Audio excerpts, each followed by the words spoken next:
Nagpakulo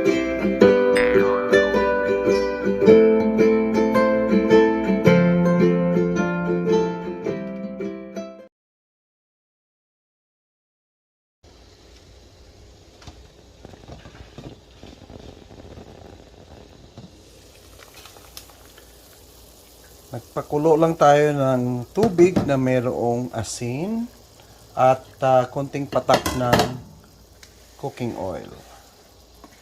So ngayon, nang kumulo na yung ating tubig, ilagay na natin ang ating talbos ng kamote.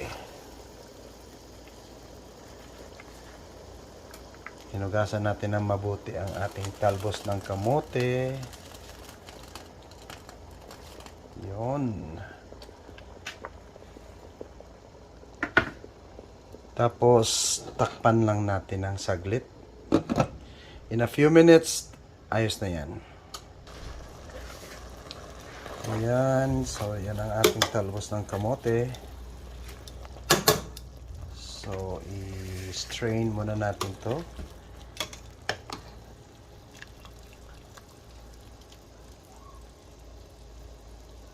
Yan. So, ilipat natin siya sa strainer para may alis natin yung konting tubig.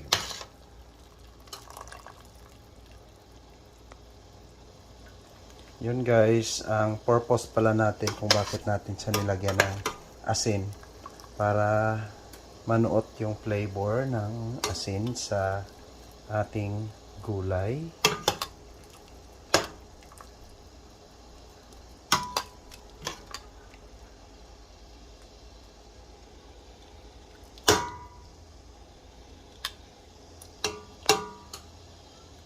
So, ayan na siya.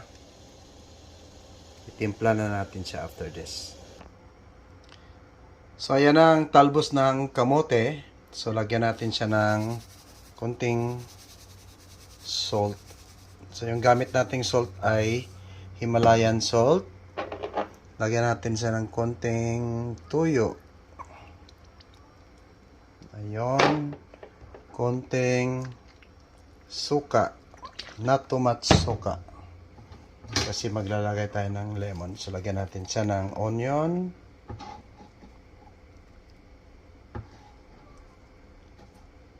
Yan. At saka squeeze of lemon. Not too much kasi kung sobrang asim, hindi naman maganda. Ayun. So, maglagay tayo ng black pepper. So, maglagay tayo guys ng konting black pepper. Yan, at saka ihaluin lang natin siya ng bahagya. Haluin natin siya para ma-incorporate natin yung ating salt and pepper. Salt and pepper at saka tuyo dito sa ating talbos ng kamote salad. Yan, kamote tops salad. Yan. Bon appetit! Siyempre, para hindi malungkot ang ating talbos ng kamote, kailangan parisan natin siya ng daing. Diba? Daing.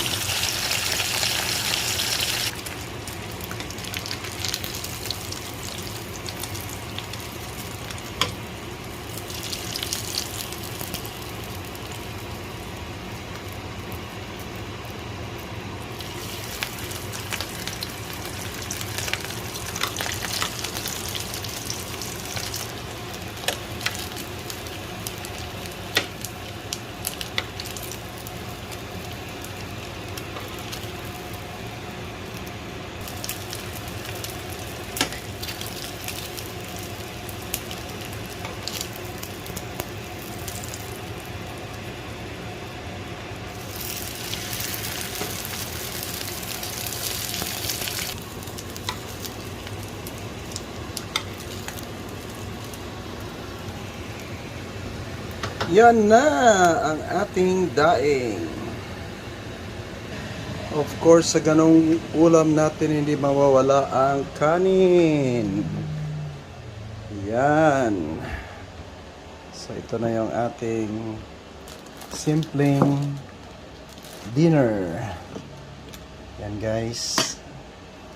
Very simple dinner ang meron tayo ngayong gabing ito. So kainan na. Let's eat.